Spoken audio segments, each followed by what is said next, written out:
Students, हम लोग economic अर्थशास्त्र Hindi medium MP board 12th और चैप्टर 7 लागत और आगम अवधारणा चैप्टर का नाम है। और आज पहला दिन है और हम आज 10-15 मिनट की क्लास है, ये ज़्यादा बड़ा वीडियो नहीं होगा। लागतों का वर्गीकरण समझेंगे, राइट। लागतों का वर्गीकरण, लागतों का वर्गीकरण में सबसे पहले तो चैप्टर का नाम लागत एवं आगम की अवधारणा, ठीक है। लागत क्या होता है पहले तो इसको समझें। जो परिचय सबसे ऊपर लिखा हुआ है आपके इसमें, देखिए, लागत किसी वस्तु को बनाने में लगाया गया पैसा, राइट। लागत, जैसे मान लो आप टी शर्ट बनाने की फैक्ट्री है आपकी, तो एक टी शर्ट कितने में आपको पड़ी, सीधी सी बात, पड़ी मीन्स कपड़ा आपने में कितने में खरीदा, उसका सिलाई करने में खर्चा कितना गया, है ना। तो उसकी फैक्ट्री में, जिस फैक्ट्री में बना रहे हो तो वहां पर बिजली का बिल भी लगा होगा, है ना। ये सारी कीमत उसमें जोड़ दी जाए, उस टी शर्ट की कीमत में जोड़ दी जाए, तो हम बोलेंगे कि मान लो 220 रुपए में वो टी शर्ट हमको पड़ी, ठीक। तो उसको हम क्या कहेंगे, लागत और वस्तु की कीमत में अंतर होता है, वस्तु की कीमत में प्रॉफिट अलग होता है, राइट। तो हम यहाँ पर क्या बात कर रहे हैं, लागत की बात कर रहे हैं, कितने में हमको पड़ी, राइट। तो यहाँ पर आप देखोगे लिखा हुआ है परिचय में, बहुत स्पष्ट तौर पे समझाया गया है। एक उत्पादक या फर्म वस्तु की कितनी मात्रा में उत्पादन करेगा, यह उस वस्तु की एक अतिरिक्त इकाई के उत्पादित करने पर होने वाली सीमांत लागत, सीमांत फिर से आ गया बेटा, फिर से, एक उत्पादक या एक फर्म मतलब बिजनेस वस्तु की कितनी मात्रा उत्पादन करेगा, यह उस वस्तु की एक अतिरिक्त इकाई को उत्पादित करने पर, मतलब मान लो अभी 10 आप टी शर्ट बना चुके हो, 11वें नंबर की जब टी शर्ट एक और अतिरिक्त उत्पाद, मतलब एक और टी शर्ट को आप क्या कर रहे हो, उत्पादन करना चाह रहे हो, तो उस 11वीं टी शर्ट की लागत कितनी होगी, उसको हम क्या बोलेंगे, सीमांत उत्पाद। ये आएगा वो सीमांत लागत, राइट। तो करने पर आने वाली आय लिखा हुआ है, ये लागत होगा, इसको काट के क्या करोगे, लागत लिखोगे, है ना। उत्पादन करने पर आने वाली लागत, जिसको हम क्या बोलते हैं, सीमांत लागत, तथा उस अतिरिक्त इकाई, जो भी एक हमने जो एक और बनाई, कि बिक्री से प्राप्त होने वाली आय, ये सही है ना, प्राप्त होने वाली आय पर निर्भर होता है। मतलब सिंपल सी बात है कि भाई मेरे को एक टी शर्ट बनाने में 220 रुपए लग रहे और मैं इसको बेचूंगा कितने पर, मैं इसको 250 रुपए में बेचूंगा, तो इस बात पर निर्णय होगा कि क्या मैं 30 रुपए कमाने के लिए टी शर्ट का उत्पादन करूं या नहीं करूं, और कितना बनाऊं। क्योंकि जैसे आप देखोगे आगे, जैसे जैसे उत्पादन की संख्या बढ़ती जाएगी ना, लागत बढ़ती जाएगी। आगे हम देखेंगे, इतना आसान नहीं होता किसी भी बिजनेस के लिए कि उत्पादन करके दे दिया, उसको ये सारे गणित करने पड़ते हैं। ये जो हम पढ़ने वाले हैं बहुत ही आईएमपी टाइप टॉपिक है, यदि आप भविष्य में कोई फैक्ट्री वगैरह चालू करना चाहते हैं तो, है ना, बहुत आईएमपी है। अच्छा, हम किस में स्टडी कर रहे हैं सर, हम माइक्रो में पढ़ रहे हैं, व्यष्टि अर्थशास्त्र में पढ़ रहे हैं। व्यष्टि अर्थशास्त्र में हम क्या पढ़ते हैं, हम किसी एक के बारे में पढ़ते हैं। तो हम अभी किसके बारे में पढ़ रहे हैं, हम अभी एक उत्पादक के बारे में पढ़ रहे हैं, मतलब एक बिजनेसमैन के बारे में बात कर रहे हैं, एक फर्म की बात कर रहे हैं, एक बिजनेस की बात कर रहे हैं कि एक बिजनेस कैसे डिसीजन लेता है। उसी कड़ी में, उसी कहानी में यदि हम समझा जाए तो हम अभी एक चैप्टर खत्म कर चुके हैं, चैप्टर 6 उत्पादन फलन, जिसमें हमने क्या समझा था, हमने समझा था कि भैया दो साधन होते हैं, लेबर और मशीन। तो उत्पादन बढ़ाने के लिए कैसे परिवर्तन करना पड़ेगा, और परिवर्तन करेंगे तो उत्पादन कम होगा कि बढ़ेगा, वो बात हो रही थी। नंबर में बात हो रही थी कि कितनी टी शर्टें बनेगी, हाँ या ना, कितनी अगरबत्ती बनेगी। क्या रुपए की बात हुई थी, क्या पैसों की बात हुई थी? नहीं। अब इस चैप्टर में हम खर्चे की बात करेंगे। भाई उत्पादन बढ़ेगा कम होगा लेबर मशीन बढ़ाने से, हाँ या ना, पर उसकी लागत क्या होगी वो भी तो देखना पड़ेगा। केवल ऐसा थोड़ी ना होता है कि भैया लेबर बढ़ा दिए, अरे अचानक लेबर बढ़ाने से आपकी लागत बढ़ रही कि कम हो रही, ये भी तो देखना पड़ेगा। और वो हम कहाँ सीखने वाले हैं, इस चैप्टर में। समझ में आ रहा है ना, हम चल क्या रहा है, हम कहाँ पढ़ रहे हैं। नहीं तो हमारे यहाँ प्रॉब्लम यही है, शिक्षित होने के बाद भी व्यक्ति बेरोजगार इसीलिए है क्योंकि उसको मालूम ही नहीं है कि उसने क्या पढ़ा है।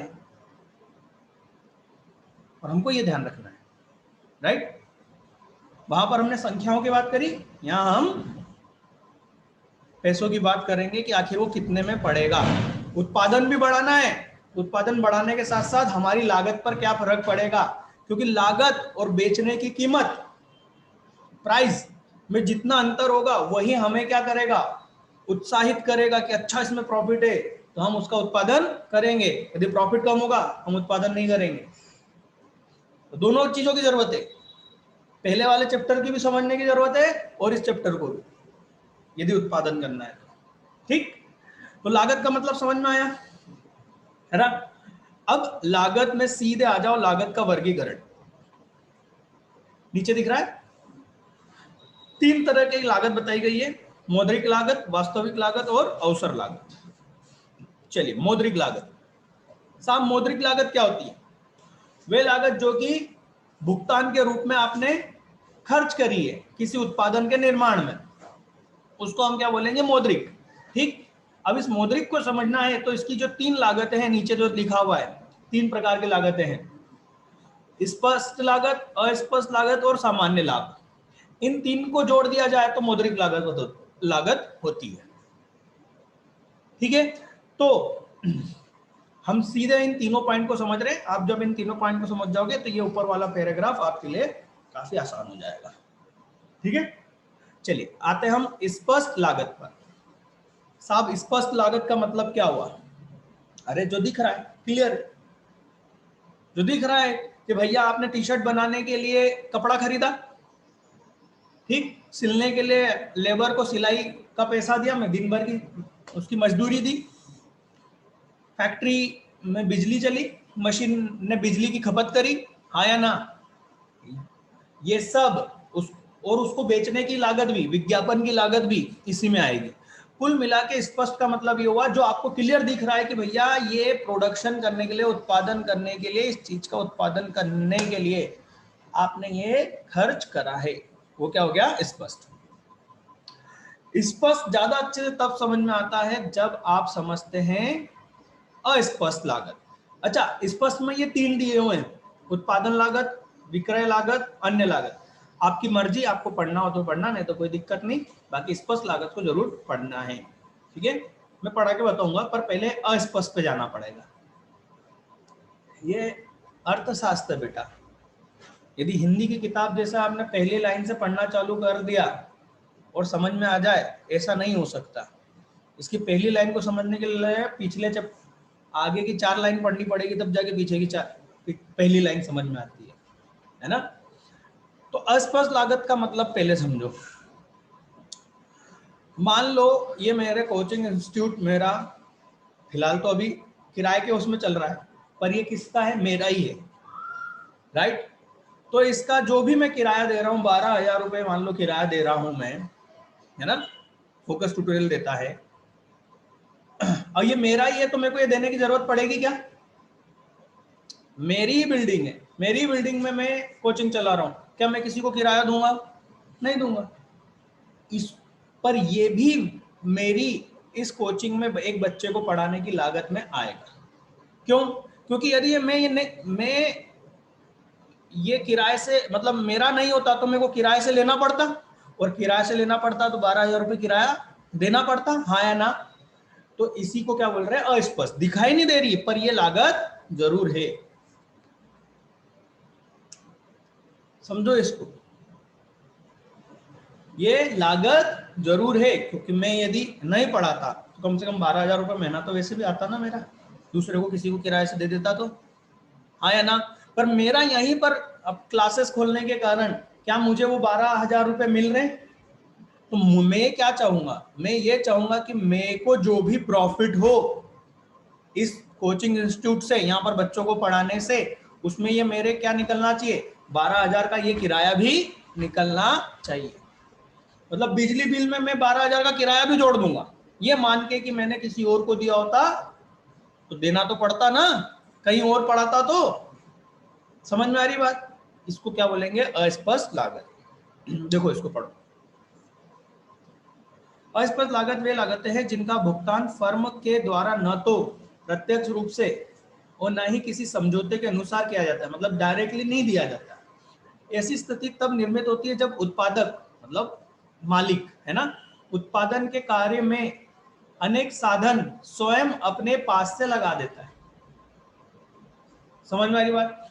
मैं अपने अकाउंटिंग खुद ही करता हूं, मेरे को अकाउंटेंट की जरूरत नहीं है, क्यों, मैं तो अकाउंट पढ़ाता हूं ना, मैं खुद ही कर लेता हूं।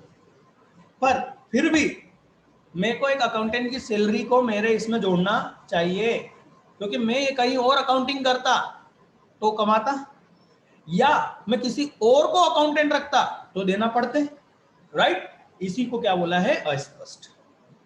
दिख नहीं रहा है पर है जरूर, ठीक है। इन साधनों के लिए दूसरों को भुगतान नहीं करना पड़ता, जैसे एक साहसी स्वयं अपनी भूमि पर कारखाने की बिल्डिंग बनाता है और दूसरे और तो उसे दूसरे को भवन का किराया नहीं चुकाना पड़ेगा। इस प्रकार यदि वह स्वयं प्रबंधक का कार्य करता है, खुद ही मैनेजर हो गया, तो उसे दूसरे को वेतन भुगतान नहीं करना पड़ेगा। इस प्रकार ये हो गया ना, अस्पष्ट लागतों को भी उत्पादन लागत में सम्मिलित किया जाता है। माना जाता है कि भैया इतना तो हमको भी लगता है ना।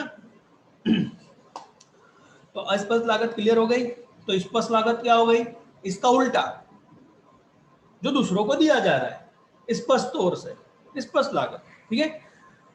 अब इसमें आ जाएगा ये बाकी के, ये उदाहरण आपको पढ़ के देख लेना है ना, ये जो नीचे दिए हुए ना नंबर से, पढ़ के देख लेना आप लोग, राइट, रीड करके देख लेना, ऐसा लिखना नहीं है पूरा। सामान्य लाभ, भाई सामान्य लाभ का मतलब, मान लो मैंने इस बिजनेस में 10 लाख रुपए लगाए, कितने, 10 लाख, ठीक। मैं बैंक में ये 10 लाख रुपए रख देता तो 10% ब्याज मिलता, 1 लाख रुपए। देखो मतलब सच में ऐसा व्यक्ति सोचता है, 10 लाख रुपए में कहा रखता बैंक में ब्याज पे, तो कितना मिलता, 10%, मतलब 1 लाख रुपए, ठीक है। किराया से दे देता, मान लो 10,000 रुपए महीना, तो 1,20,000 रुपए किराया साल भर का, तो 1 लाख प्लस 1,20,000 रुपए, 2,20,000 रुपए, हाँ या ना। ये तो मुझे चाहिए ही चाहिए, और इसके साथ साथ बिजली का बिल जो यहाँ पर चल रहा है, फिर मेरी मेहनत, मेरी जगह मैं किसी और को टीचर रखता तो मेरे को पैसे देने पड़ते। मान लो मेरे को किसी और, दोनों मतलब तीनों सब्जेक्ट पढ़ाने के लिए किसी टीचर को 10,000 रुपए महीना देना पड़ता, 1,20,000 वो, 2,20,000 प्लस 1,20,000 कितने हो गए, 3,40,000, 60,000 रुपए का यहाँ पर मेंटेनेंस। 4 लाख रुपए यदि मैं ना कमाऊं इस बिजनेस से तो मुझे बिजनेस बंद कर देना चाहिए। बात समझो इसको, 4 लाख रुपए चाहिए। अब इस 4 लाख में मैंने क्या क्या जोड़ा, मैंने अस्पष्ट लागत भी जोड़ी, राइट, प्लस वो जो 10 लाख रुपए लगा के इस बिजनेस को जो चालू करा है उसका ब्याज भी जोड़ा, हाँ या ना। इन तीनों को जोड़कर इतना तो भैया पैसा चाहिए साल भर में, 4 लाख रुपए। यदि 4 लाख रुपए नहीं आएगा मेरे को ये बिजनेस बंद कर देना चाहिए। इसके ऊपर जो मैं कमाऊंगा, 4,50,000 कमाए, तो जो 50,000 जो ज्यादा कमाए उसको मैं अधिलाभ बोलूंगा। क्या बोलूंगा?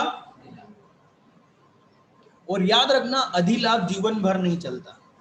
आप देखोगे दीर्घ काल में, अल्पकाल में अधिलाभ होता है, पर दीर्घ काल में, अभी हम पढ़ेंगे ये सब, पर थीम समझा देता हूं, एग्जाम्पल हमारा क्रिएट हो चुका है इसलिए अभी वो बात को मैं समझा रहा हूं।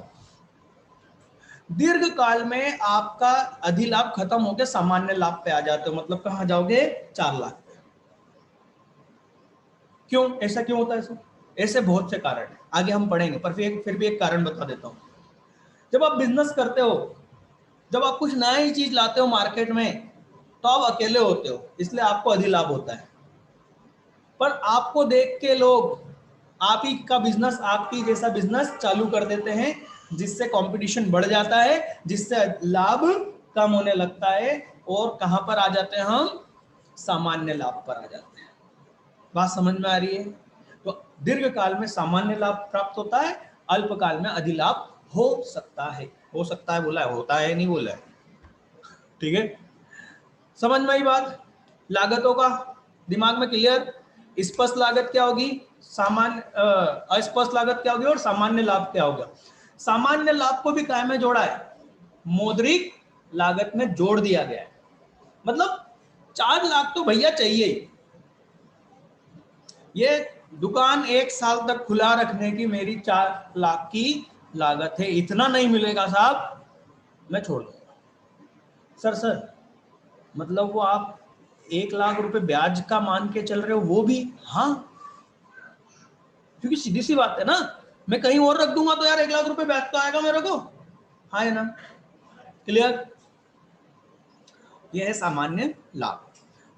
अब ये चलिए वास्तविक लागत को देखिए। वास्तविक लागत का मतलब यहां नया आया है, ये देखो लिखा है, नव प्रतिष्ठित अर्थशास्त्री। नए अर्थशास्त्रियों ने ज्ञान बांटा है यहाँ पर, और उन्होंने कहा है कि आपको है ना समाज की लागतों को भी ध्यान रखना पड़ेगा।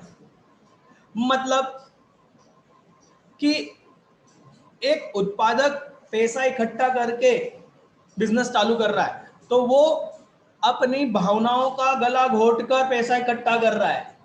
भाई मान लो ना 10 लाख रुपए जैसे हैं, तो 10 लाख रुपए क्या ऊपर से टपके थे?